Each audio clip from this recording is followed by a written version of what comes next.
Carolina Belomé, tenho 32 anos, nasci na cidade de Passo Fundo no dia 21 de junho de 1988. Aos 5 anos eu venho morar na região da Grande Porto Alegre e na adolescência eu conheço Novo Hamburgo aos 13 anos, onde eu passo a residir com a minha família, meus pais e meus irmãos.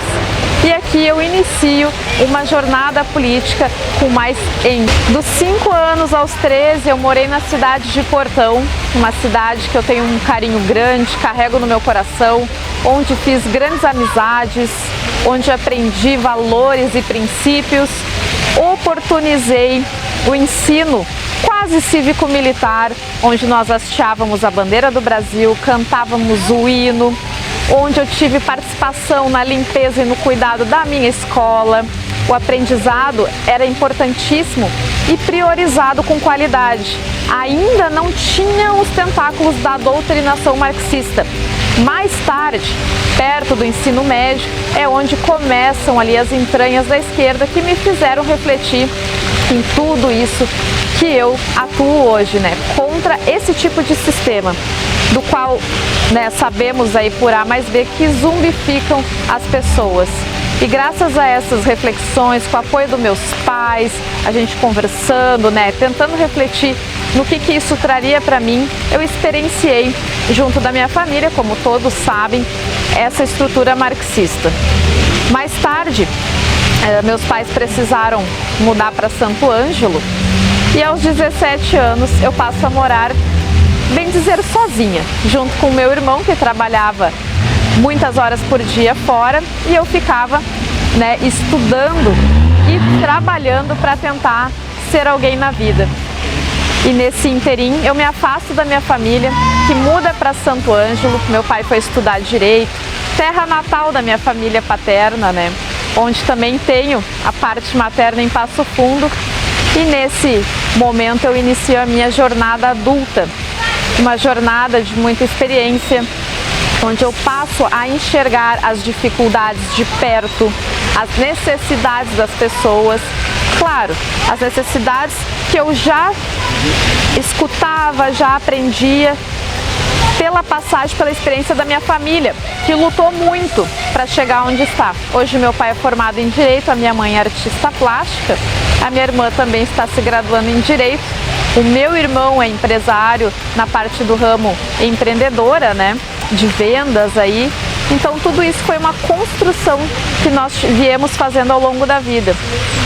Mas eu pude viver na vida, no meu dia a dia, o que é não saber o que comer no outro dia, o salário mínimo que me trouxe grandes problemas aí de como sobreviver a esse mundo selvagem, a busca por oportunidades, tudo isso me trouxe forças para poder lutar hoje pelas pessoas que mais necessitam.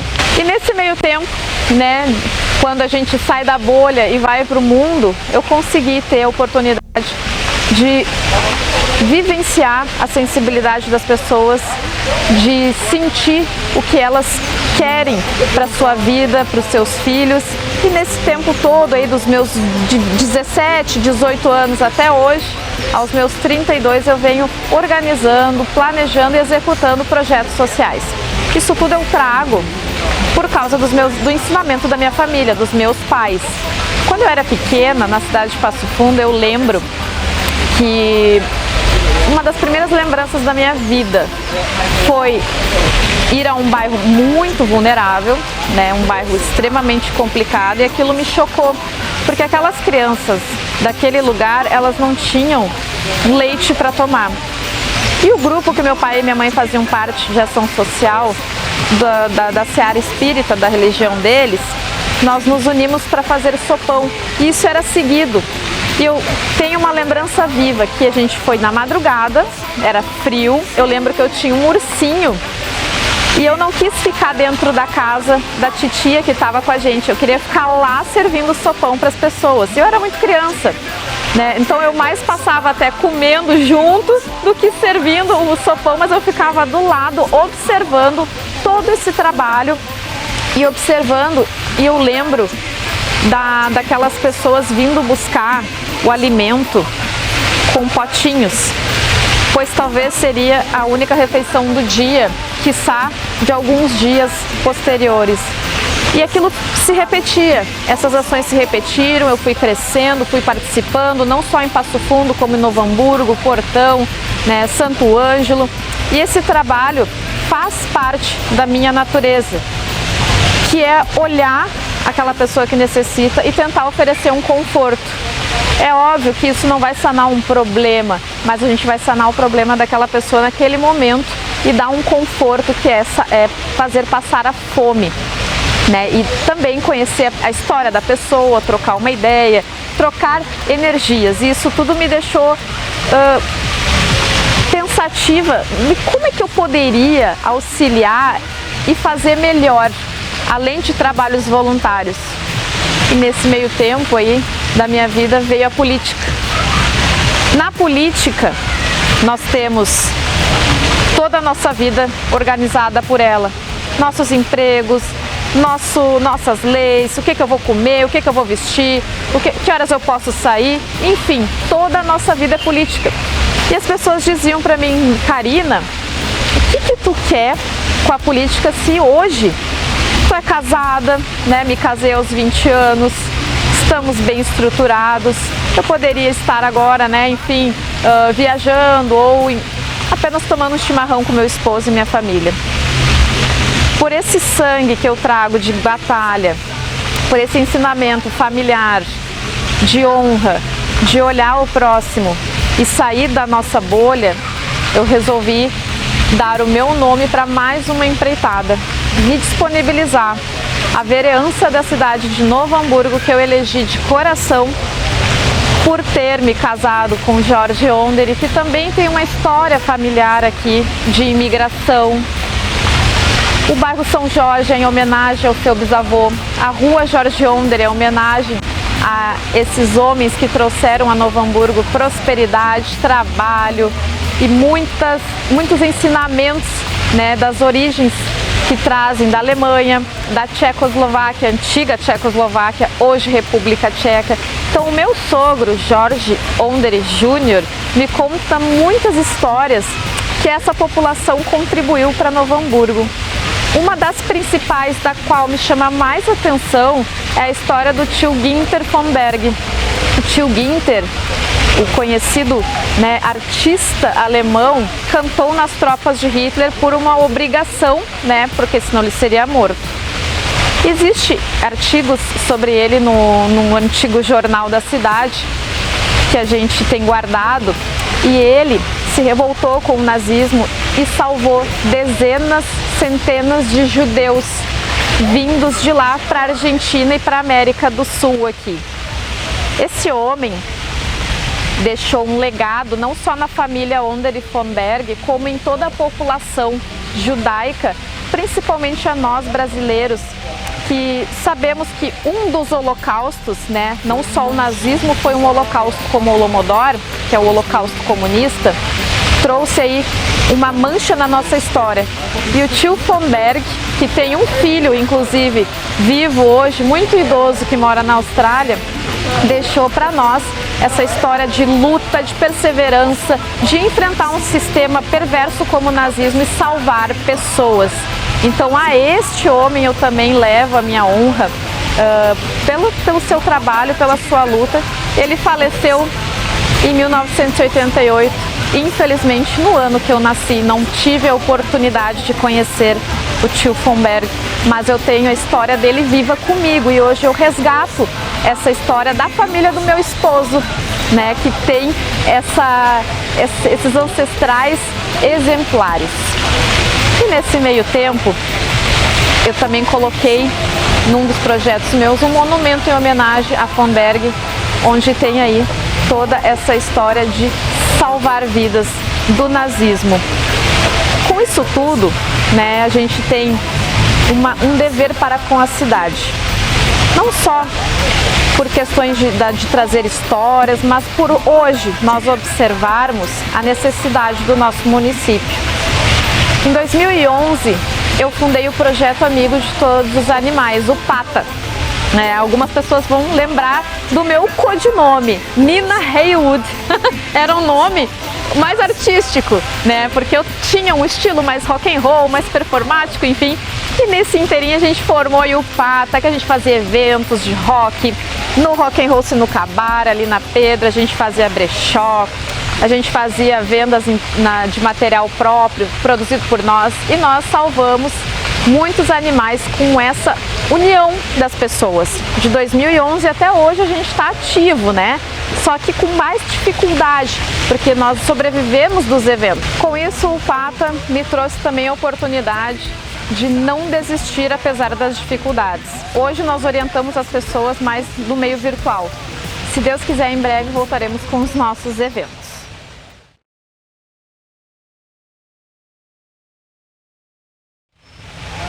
Em 2013, nós iniciamos em Porto Alegre uma corrida com as questões políticas. Iniciou o tempo do Fora Dilma, participei ativamente nas ruas.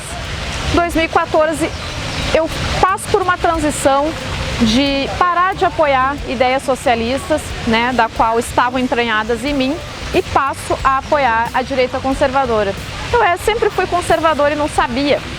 Quando entrou a pauta do aborto, na Faculdade Federal do Rio Grande do Sul, da qual eu entrei em 2014, eu vi que tinha algo errado ali. Iniciou um novo campo na minha vida, o campo do entendimento político. O que eu estava fazendo na URGS? Sendo doutrinada. Entrei para uma área da saúde, acabei que eu era obrigada a participar de movimentos pró-Dilma e eu era contra apoiá-la. Por quê? Afinal de contas, eu já estava entendendo os mecanismos da esquerda contra nós, população. Eu sofri perseguições dentro da faculdade e fora, e nisso eu me sentia muito acuada. Em 2016, eu sofri um sequestro relâmpago com eu e meu marido em Porto Alegre e lembro que já conhecia Bolsonaro. Bolsonaro vai entrar agora na minha vida de vez. Mas Bolsonaro já estava antes em 2014, mas com muito medo eu falava nele, porque tinha medo até de ser agredida fisicamente dentro da faculdade.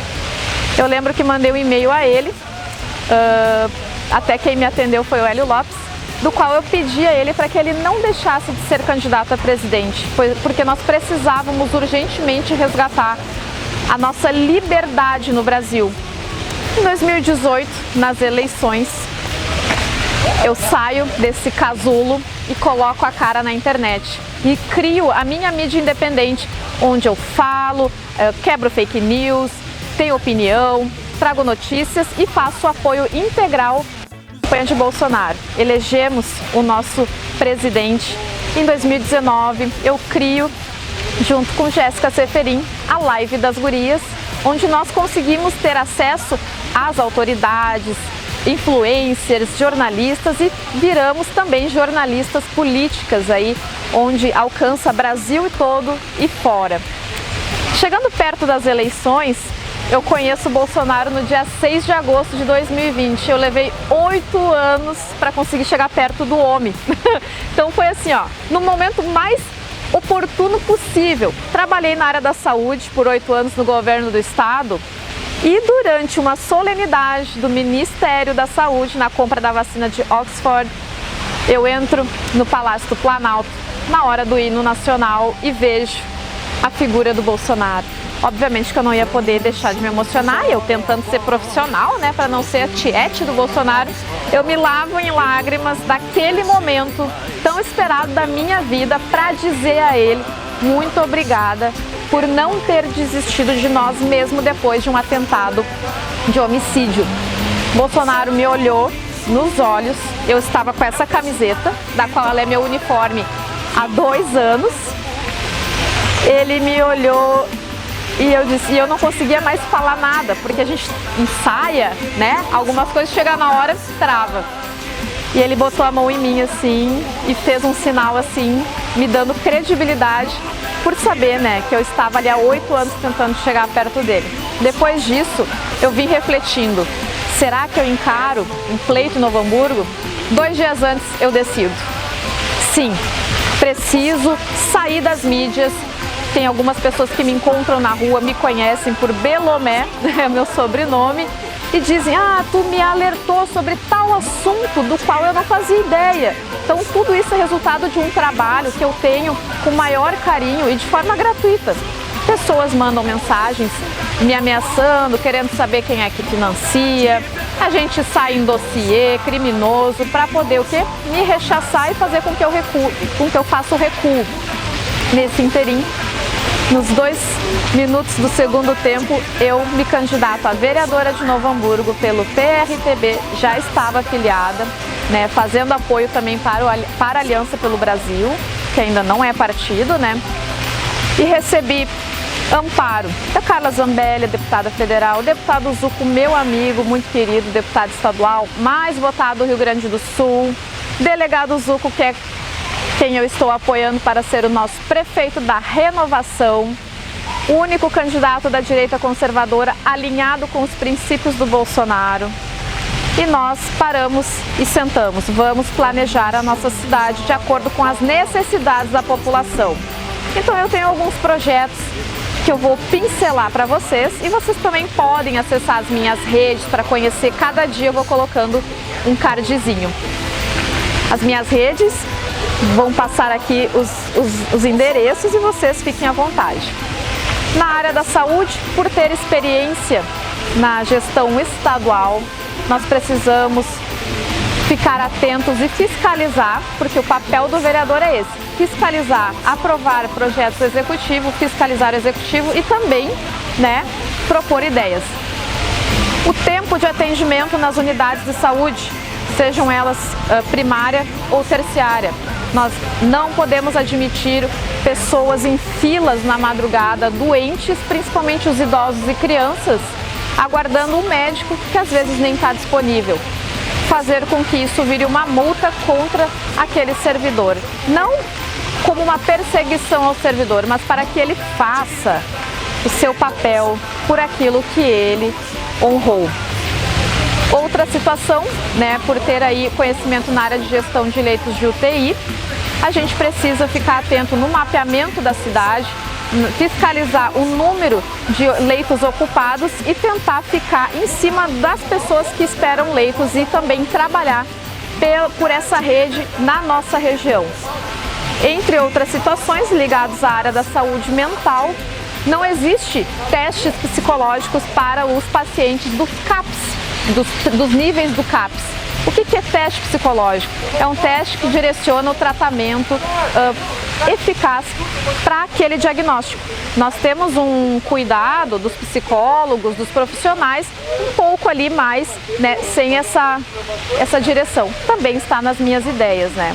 Entre outras propostas ligadas à área ambulatorial. O que é isso, área ambulatorial? Por eu ter cuidado 8 anos de processos que contratam exames para a população, Novo Hamburgo, eu sei que teve um tempo que não teve nem exame de raio-x para atender a população SUS. Então nós precisamos cuidar, observar, apoiar a Secretaria de Saúde e a gestão plena. O que é isso? Novo Hamburgo precisa fazer os contratos, pagar essas empresas e para que atenda a população SUS. É simples. É só querer, porque dinheiro vem. Observando alguns comportamentos dos jovens hoje em dia e da doutrinação que existe na educação, nós precisamos resgatar a Escola Cívico-Militar em Novo Hamburgo. É um projeto do nosso deputado Zuco, que está trazendo uma oportunidade para o Rio Grande do Sul. Não é militarizar as escolas, fazer com que as crianças fiquem que nem robôs, muito pelo contrário, é permitir que elas tenham liberdade com segurança. Disciplina, honra à pátria, respeito aos professores, dizer sim senhora, sim senhor. Eu vi que pessoas na internet andaram rechaçando esse tipo de conduta, porque se o professor merece respeito. Nós vamos entrar na área da educação agora, lembrando que os professores sim merecem ganhar mais do que os políticos. Isso eu venho falando em várias lives e boletins. O professor é aquele que oportuniza o ser humano a iniciar a sua vida, a sua conduta para um futuro. Então, por que os professores, mesmo as pessoas defendendo os professores, não querem que sejam chamados de senhor e senhora? Eu tenho uma proposta, né, talvez vai ser bem complicada de aplicar, a redução de 50% do salário do vereador, do prefeito, do secretário e, claro, dos CCs. Eu sei que vai ser uma batalha, mas essa proposta é uma das linhas de frente para enxugar a máquina pública. Não adianta a gente falar que somos apoiadores de Bolsonaro, que a gente é da direita conservadora, sem ver a situação que nós nos encontramos. Estamos saindo de um período de isolamento social imposto pelo STF contra o Brasil, com apoio aos governadores, dos governadores e prefeitos. Bolsonaro foi impedido de gestar a situação da pandemia. Lockdown, falências, desemprego, suicídio, fome, miséria. Esses são os resultados, além das escolas fechadas, crianças em crise de ansiedade porque não podem ter uma vida social. O que acontece? Nós temos que resgatar, a partir do ano de 2021, que vai ser crítico para as questões econômicas, como o Bolsonaro vem pautando, fortalecer o empreendedor, o autônomo e enxugar a máquina pública. Não adianta fomentar o funcionalismo, que também é importante para a sociedade, sem pautar o apoio, o alicerce para os empreendedores que fazem essa máquina girar. É lógica, quem sustenta a máquina pública são os trabalhadores, o Estado ele não produz, ele absorve e deveria nos devolver em qualidade de serviços. Então essa é uma das ideias que eu trago, que é a enxugar os gastos públicos.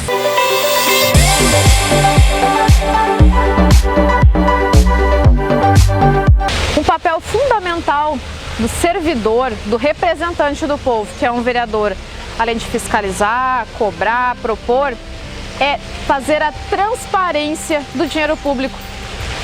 O senhor e a senhora que me assistem agora, você sabe onde é que está indo o dinheiro do IPTU, o dinheiro do imposto? Eu não sei onde é que está indo o meu dinheiro. Portanto, existe o DCC, Demonstrativo Contábil do Cidadão, que é uma ferramenta de prestação de contas de cada gasto, investimento público feito pela Prefeitura, pela nossa Câmara. É simples, acessa lá a internet, a gente divulga, expõe, pode ser a cada semestre, não precisa ser todos os dias. São prestações de contas, transparência com o teu dinheiro, e isso é um dever do vereador de fazer o pedido ao presidente da Câmara para que se faça essa transparência à população.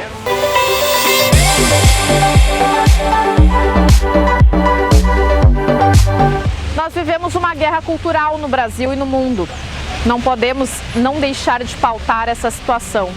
Devido a isso, eu tenho algumas ideias e espero que vocês entendam e possam me apoiar nesse sentido. O teatro em Novo Hamburgo foi dizimado. Nós precisamos recuperar esses artistas plásticos, pintores, enfim, essa gama de pessoas que nos traz alegria, vida e cor. Implementar eventos, não só os pontuais que já existem, como Hambúrguer Berg Fest, entre outros. Utilizar das praças para que essas pessoas tenham apoio e amparo. Eventos musicais, ainda mais aqueles tradicionalistas, que eu pouco vejo, né? Claro, esse ano a gente anula, mas a gente precisa valorizar os nossos artistas, fazer a recuperação das nossas praças, revitalizar, deixá-las seguras e implementar aí, quem sabe até eventos competitivos, literários e também parceria com as escolas municipais, para que a gente incentive a criançada, a juventude a se interessar por literaturas, artes clássicas, artes que não firam a soberania, a identidade e a liberdade do indivíduo. Artes que sejam condizentes com questões criativas e não ideológicas. Além disso, na parte da cultura, nós precisamos resgatar o estudo histórico do Holodomor. O que é o Holodomor? Foi um movimento feito pelo Stalin contra a Ucrânia. Mais de 100 milhões de pessoas foram mortas pelo comunismo e isso não é pautado. faz parte de uma história de um povo, onde pessoas se refugiaram, e em respeito a essas vítimas e refugiados, até hoje, do comunismo, da Venezuela, agora da Argentina, da China, da Coreia do Norte, países da África, nós precisamos fazer a conscientização da população sobre a busca da sua liberdade através do conhecimento e da curiosidade, e não de uma implementação de ideias, mas de liberdade para que eles possam refletir sobre o que querem apoiar. Quando eu falo nos animais, eu não estou excluindo a minha atenção às pessoas. Com isso, nós precisamos revitalizar o nosso canil. Durante os resgates que eu participo, nunca tem atendimento viável, como exame simples de raio-x e sangue para os animais. Então, zoonoses e animais estão juntos comigo na causa da saúde pública. Nesse interim, pessoas que passam necessidades na nossa cidade por falta de habitação, rede de esgoto, inclusive está no plano de governo do nosso delegado, futuro prefeito Zucco. Nós, como vereadores, não podemos deixar de pautar ideias e projetos que deem força e sustentabilidade. Horta comunitária, ela é de extrema importância, e isso cabe o projeto do vereador em analisar o terreno, o bairro e contar com líderes comunitários. Por isso, meus amigos, eu preciso ouvi-los e entender se isso vai ser viável ou não com a colaboração da população local. Além de gerar renda, ela também enche a mesa das pessoas.